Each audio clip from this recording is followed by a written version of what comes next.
కొత్తగూడెం జిల్లా అధ్యక్షులు రేగా కాంతారావు గారు కొత్తగూడెం సభలో ఇంత విశేష సంఖ్యలో హాజరైనటువంటి మీ అందరికీ కూడా ధన్యవాదాలు.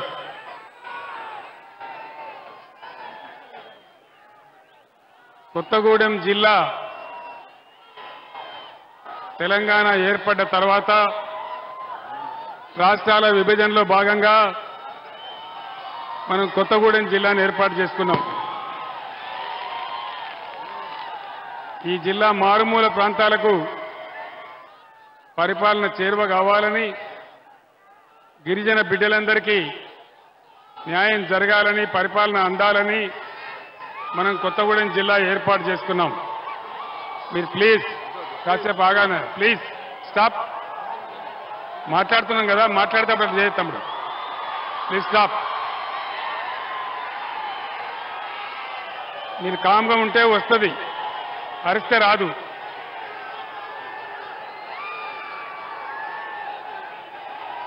మీరు కామ్గా ఉంటే వస్తుందా, కామ్గా ఉండాలా. ఈ అరిస్తే ఎక్కడికి రాదు.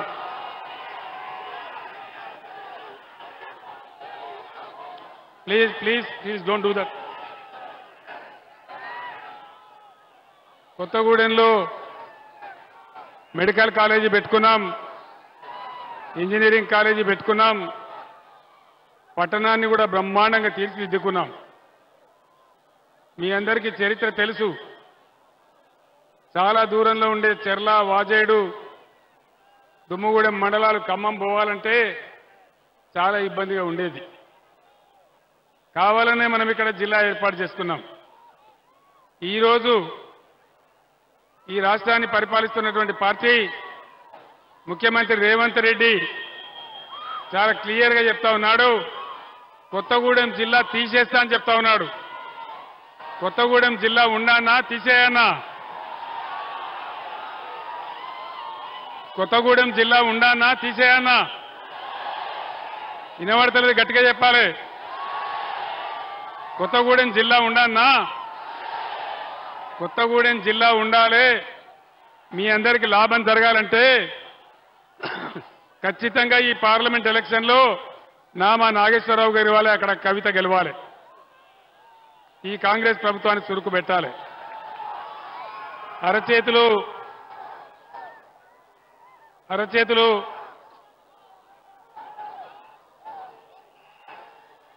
అరచేతిలో వైకుంఠం చూపించి అడ్డగోలు వాగ్దానాలు చేసి ప్రజలను దారుణంగా మోసం చేసింది కాంగ్రెస్ పార్టీ.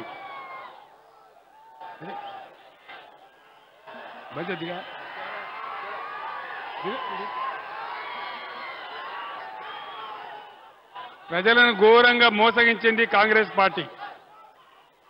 మీ అందరికి తెలుసు ఎటువంటి వాగ్దానాలు చేసినారు. కేసీఆర్ గారు కేవలం 10,000 రూపాయలు ఇస్తా ఉన్నారు రైతు బంధు. మేము 15,000 ఇస్తామని చెప్పినారు. ఆ 5,000 సరే రైతు బంధు వచ్చిందా? రైతు బంధు అందరికీ వచ్చినాదండి? వినబడతలేదు. రైతు బంధు రాలేదా?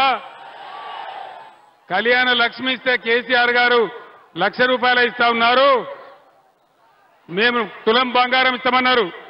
ఎవరికన్నా తులం బంగారం వచ్చిందా? ఏందా కూర్చో, కూర్చోవా, కూర్చో కూర్చో కూర్చో కూర్చో.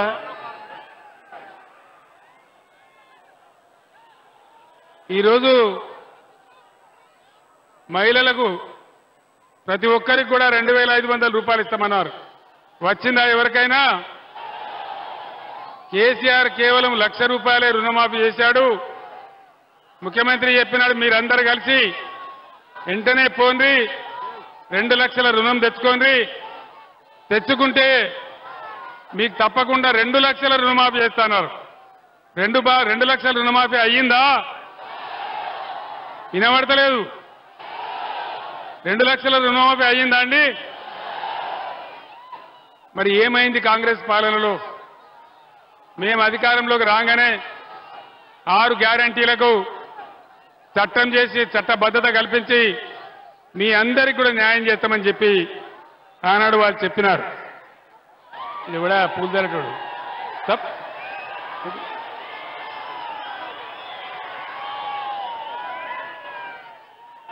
ఏది కూడా చేయలే, ఏ ఒక్క హామీ చేయలే. మరి ఏం చేస్తారు వీళ్ళు? ఆనాడు 24 గంటల కరెంట్ వచ్చింది రైతాంగానికి. ఈరోజు కరెంట్ వస్తుందా? కరెంటు కోతలు అవుతున్నాయా? మరి ఏమైంది కరెంటుకు? కేసీఆర్ ఉన్నప్పుడు ఒక రెప్పపాటు కూడా పోనటువంటి కరెంటు ఇప్పుడు ఎక్కడికి మాయమైపోయింది. ఇదే జిల్లాలో ఒక గిరిజన గూడెం ఉంటుంది పినపాక నియోజకవర్గంలో. బ్రహ్మాండంగా మిషన్ భగీరథ కార్యక్రమం పెట్టి ఒక చిన్న ఊరు, చాలా చిన్న ఊరు, గిరిజన గ్రామం దొంగతోపు అని చెప్పి ఒక చిన్న గూడెం ఉంటుంది. అక్కడికి కూడా నీళ్లు పంపించినాం. ఇలా మిషన్ భగీరథ నీళ్లు సక్రమంగా వస్తున్నాయా? వస్తున్నాయా? అక్కడ ఇబ్బంది జరుగుతూ ఉంది. అదేవిధంగా గిరిజన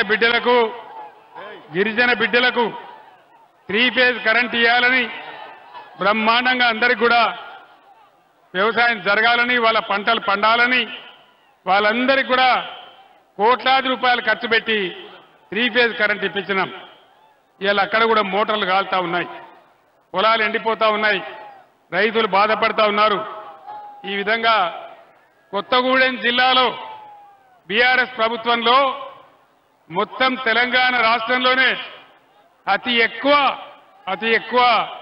పోడు పట్టాలు ఇచ్చింది బీఆర్ఎస్ ప్రభుత్వం. 1,55,000 ఎకరాలకు పోడు పట్టాలు అందించినాం. వెంటనే రైతు బంధు కూడా వేసినాం, రైతు బీమా కల్పించినాం. ఇలా గిరిజన రైతులకు రైతు బంధు వచ్చిందా? పోడు భూములకు రైతు బంధు వచ్చిందా? రావాలనా? యుద్ధం చేద్దామా? పోరాడదామా? మరి మీరంతా సిద్ధంగా ఉండాలి.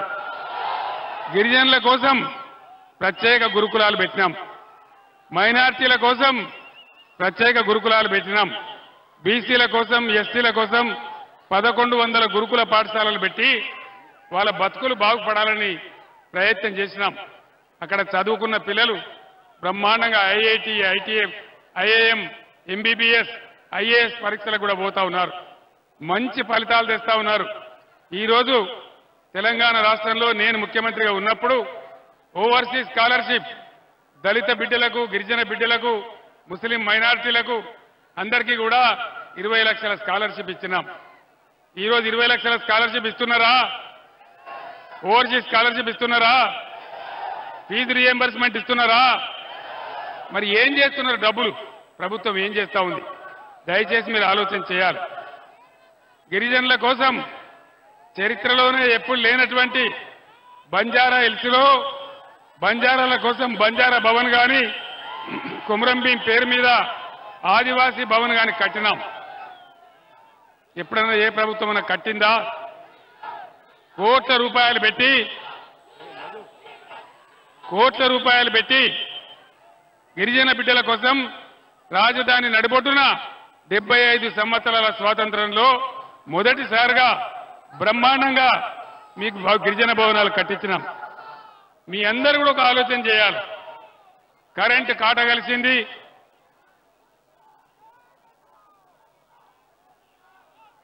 ఈరోజు ఇది కూడా తీసేయి.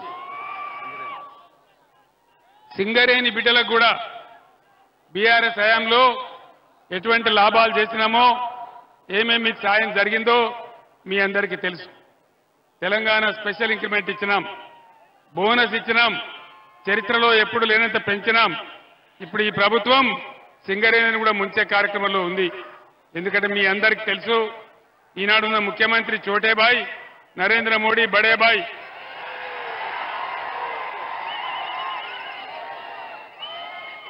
నేను ముఖ్యమంత్రిగా ఉన్నప్పుడు మనకు సింగరేణి బొగ్గు ఉండంగా కూడా ఇదే నరేంద్ర మోడీ మీరు అదాని ఆస్ట్రేలియా నుంచి తెచ్చేటువంటి బొగ్గు దిగుమతి చేసుకోవాలి అని నా మీద పంచాయతీ పెట్టినాడు.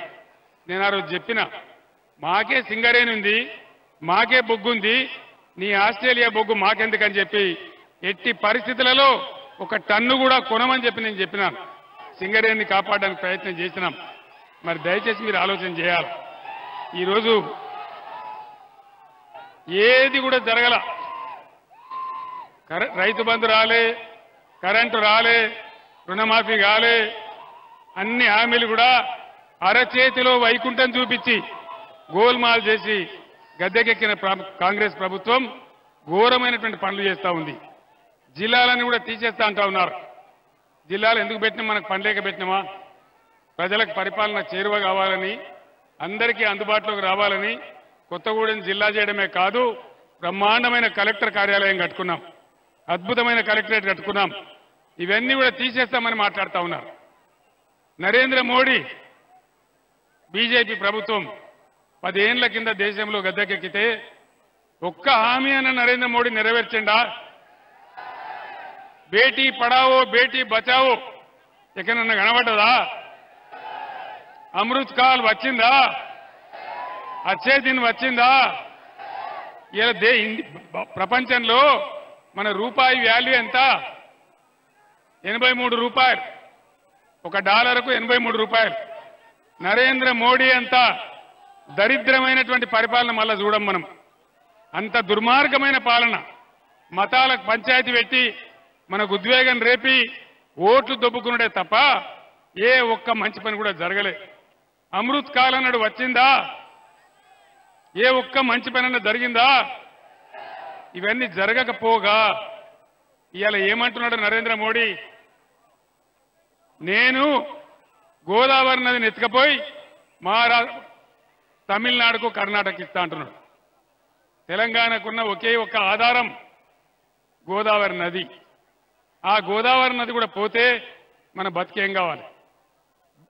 భద్రాచలం దగ్గర దుమ్ముగూడెం సమీపంలో ఖమ్మం జిల్లాలోని ఎత్తైన ప్రాంతాలు, ఏనుకూరు కావచ్చు, జూలూరుపాడు కావచ్చు, ఇంకా కిందికున్న మండలాలు కావచ్చు, సాగర్లో నీళ్లు తక్కువ పడ్డప్పుడు కృష్ణా ఆయకట్టు కావచ్చు, అన్నిటికీ కూడా ఆధారం సీతారామ ప్రాజెక్టు. బ్రహ్మాండమైన సీతారామ ప్రాజెక్టు నిర్మాణం జరుగుతూ ఉంది. మీరు కళ్ళారా చూస్తా ఉన్నారు. మరి మీద ఇచ్చంపల్లి దగ్గర ఆనకట్ట కట్టి ఉన్న గోదావరి నీళ్లు తమిళనాడు కర్ణాటకకు తరలించకపోతే మన తెలంగాణ గతి ఏం కావాలి? మీ గోదావరిని మీ ముందరనే నేను ఎత్తుకొని పోతా అని నరేంద్ర మోడీ చెప్తా ఉన్నాడు. మరి ఆ నరేంద్ర మోడీకి బీజేపీకి మనం ఒక్క ఓటు కూడా వేయాలనా? ఎందుకు వేయాలి ఓటు? దేనికోసం వేయాలి? దయచేసి మీరందరూ ఆలోచన చేయాలి. నేను ముఖ్యంగా విద్యావంతులకు, యువకులకు నేను ఒక్కటే మాట మనవి చేస్తా ఉన్నా. ఇది ఆషామాషి వ్యవహారం కాదు. మన బతుకుదెరువు సమస్య, మన జీవన మరణ సమస్య. మొత్తం తెలంగాణకు గోదావరిని లేకుండా చేస్తా అంటే మరి ఈనాడు ఈ రాష్ట్ర ముఖ్యమంత్రి ఎందుకు మాట్లాడడం లేదు? ఎందుకు కుయ్యమంటలేడు? ఎందుకు కుట్టుకుమంటలేడు? దాని వెనుకున్న మతలవేంది? దయచేసి ఒకసారి ఆలోచన చేయాలి. ఈ విధంగా మన కళ్ళ ముందే మనల్ని మోసం చేస్తా అంటున్నాడు. నేను ముఖ్యమంత్రిగా ఉండే రోజులో నరేంద్ర మోడీ ఒక కండిషన్ పెట్టినాడు. కేసీఆర్, నువ్వు ఖచ్చితంగా రైతుల బాయిలకు మీటర్లు పెట్టాలి అంటాడు. నేను చెప్పిన నా తల తెగి పడ్డా నేను మీటర్లు పెట్టా అని చెప్పిన. మరి అలా ఈ చోటే బాయి బడే బాయి కాంగ్రెస్ కు బీజేపీకి ఓటేస్తే ఏమైతుంది? ఏం జరుగుతుంది? ఏ రకమైన పరిస్థితులు వస్తాయి? ఖచ్చితంగా మళ్ళా మోటార్లకు మీటర్ పెడతారు. తస్మాత్ జాగ్రత్త అని మనవి చేస్తా ఉన్నా. తెలంగాణలో మీటర్లు పెట్టద్దంటే ఖచ్చితంగా తెలంగాణ కోసం పేగులు తెగ కొట్లాడే బీఆర్ఎస్ ఎంపీలే గెలవాలి. నామా నాగేశ్వరరావు గెలవాలి, కవిత గెలవాలి. కాంగ్రెస్ పార్టీ ఏం చేసింది? కాంగ్రెస్ పార్టీ ఫ్రీ బస్ అని పెట్టింది. ఫ్రీ బస్ పెడితే ఏమైంది? ఆటో రిక్షా వాళ్ళు రోడ్డున పడ్డారు. ఇలా ఆటో వాళ్ళ బతుకులు ఏమైనాయి? ఆటోల గతి ఏమైంది? వాళ్ళు ఇలా ఆత్మహత్యలు చేసుకుంటా ఉన్నారు. ఆటో రిక్షా కార్మికుల బతుకులు బాగుపడాలంటే ఏం కావాలా భయ్ నీకు? ఆటో రిక్షా వాళ్ళ బతుకులు బాగుపడాలంటే ఖచ్చితంగా మన బీఆర్ఎస్ ఎంపీలు గెలవాలి. వాళ్ళకి న్యాయం జరగాలి. ఏ వర్గం కూడా పట్టించుకోకుండా ఇలా గురుకులాలు పెట్టినాం. ఆ గురుకులాల గతి ఏమైతా ఉంది? ఆ గురుకులాలలో కలుషిత ఆహారం తిని అమ్మాయిలు బీమారైతా ఉన్నారు. భువనగిరిలో ఒక అమ్మాయి చచ్చిపోయింది. అంటే మీకు ఇంత పట్టింపు లేదా? పేద విద్యార్థులంటే అలుసా? ఈ రకంగా అన్ని అబద్ధాలు చెప్తూ ప్రతి ఒక్క మాట కింది మీద మాట్లాడుతూ మీరు ఇలా గోవింద చేసేటువంటి కార్యక్రమాలు చేస్తూ ఉన్నారు. మీ అందరినీ కూడా నేను కోరేది ఒకటే, ఖచ్చితంగా తెలంగాణ సమస్యలు, తెలంగాణ నదుల నీళ్లు తెలంగాణకే చెందాలంటే, తెలంగాణకు కేంద్రం నుంచి నిధులు రావాలంటే, తెలంగాణ అస్తిత్వం ఆత్మగౌరవం నిలబడి ఉండాలంటే ఖచ్చితంగా ఈరోజు బీఆర్ఎస్ వాళ్ళు అయితేనే బ్రహ్మాండంగా పోరాటం చేస్తారు. ఇవాళ నరేంద్ర మోడీ మన తెలంగాణకు వచ్చిండు. అందులో ఒక సభలో మాట్లాడిండు. ఏం మాట్లాడతాడు ఆయన? రేవంత్ రెడ్డి ఈ రాష్ట్ర ముఖ్యమంత్రి ఆర్ ట్యాక్స్ వసూలు చేస్తా ఉన్నాడు అని నరేంద్ర మోడీ మాట్లాడుతూ ఉన్నాడు. అది నిజమే అయితే మీరిద్దరు మిలాఖత్ కాకపోతే మరి వెంటనే ముఖ్యమంత్రి మీద ఎంక్వైరీకి ఆదేశం చేయి, వెంటనే ఈడీని దించు, ఐటీని దించు, ఎక్కడెక్కడ దొంగతనం జరుగుతుందో పట్టుకో. అది చేత కాదు నరేంద్ర మోడీకి. మీదికి నాటకాలు ఆడతారు కానీ ఖచ్చితంగా ఇవాళ వాళ్ళిద్దరు ఒకటే. ఎవరికి ఓటేసినా అది గోదావరిలో వారేసినట్టు తప్ప మన రాష్ట్రానికి వచ్చే లాభం ఏమీ లేదు. నేను ఒక్కటే మాట మీకు చెప్తా ఉన్నా, మీ బిడ్డగా ఆనాడు నేను తెలంగాణ రాష్ట్రం తెస్తా అని చెప్పిన, ఇదే కొత్తగూడానికి చాలాసార్లు వచ్చిన, వందలాది సభలు పెట్టినాం. ఆనాడు నా వెంట ఎవరు లేకపోయినా నా ప్రాణాలు పణంగా పెట్టి తెలంగాణ రాష్ట్రం తెచ్చిన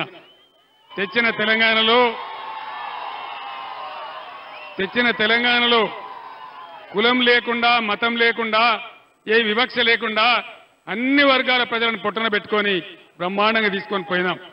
శాంతి భద్రతలు అద్భుతంగా ఉండే. ఏ ఒక్కనాడు హిందువుల మధ్య ముస్లింల మధ్య కొట్లాటలు జరగలే, ఏ రకమైన అలజడి జరగలే.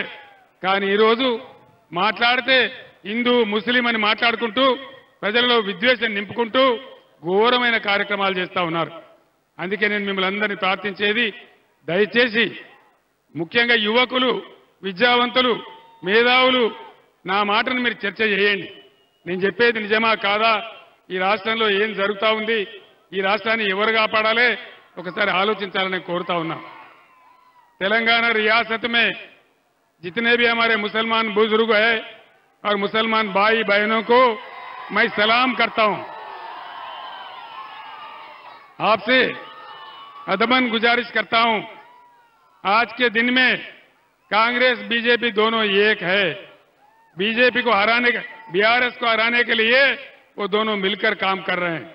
ये आप जानते हैं वो दोनों कैसे पार्टियां हैं, कैसे हैं आप जानते हैं. जिस टाइम में मैं तेलंगाना के लिए जद्दोजहद कर रहा था उस टाइम में भी मैं कोत्तागुड़े में आया था.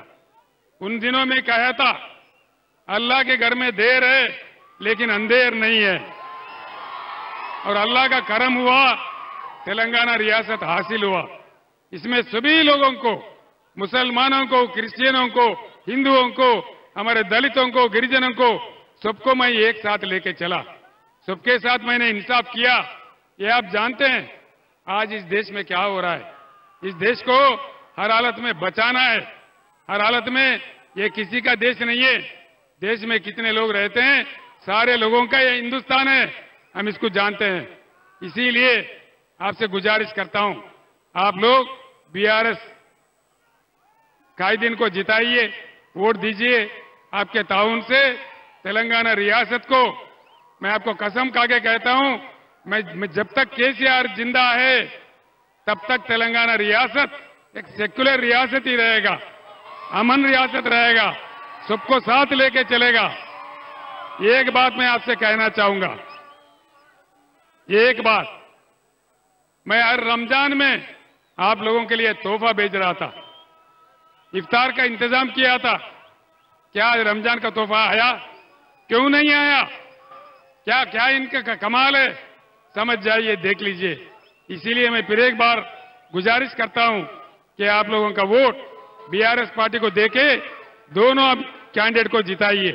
या कविता हो या रामा नागेश्वर राव जी हो, वो अच्छे लोग हैं, तेलंगाना के लड़ेसे लोग हैं, इसलिए आप लोग जिताइए. इतना कहते हुए मैं आपसे रुखसत होता हूं. సోదరులారా, మీరందరూ కూడా అనేక ప్రాంతాల నుంచి, ఇటు ఖమ్మం కావచ్చు, అటు మహబూబాద్ కావచ్చు, మీరిద్దరు వచ్చారు. మీ అందరికి చాలా థ్యాంక్స్.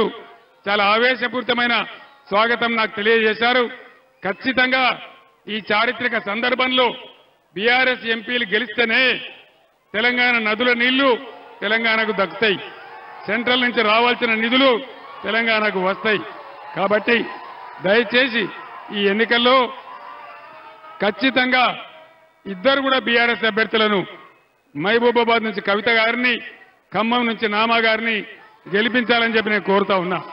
నేను ఇందాక ఖమ్మం నుంచి కొత్తగూడెం వస్తా ఉంటే కార్లలో పోయేవాళ్ళు, ట్రాక్టర్లో పోయేవాళ్ళు, జీబులో పోయేవాళ్ళు, ఆటోలో పోయేవాళ్ళు అందరూ కూడా ఇట్లా చూపెడతా ఉన్నారు జై కేసీఆర్ అని చెప్పి.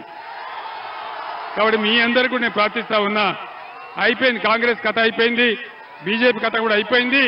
కాబట్టి బ్రహ్మాండమైన మేయర్తోని బీఆర్ఎస్ ఎంపీలను గెలిపించండి. నా కంఠంలో ప్రాణమున్నంత వరకు తెలంగాణ ప్రజల హక్కుల గురించి పోరాడుతూనే ఉంటా అని చెప్పి తెలియజేస్తూ నేను సెలవు తీసుకుంటా ఉన్నా. జై తెలంగాణ, జై తెలంగాణ. కారు గుర్తుకే, కారు గుర్తుకే, జై తెలంగాణ. ధన్యవాదాలు.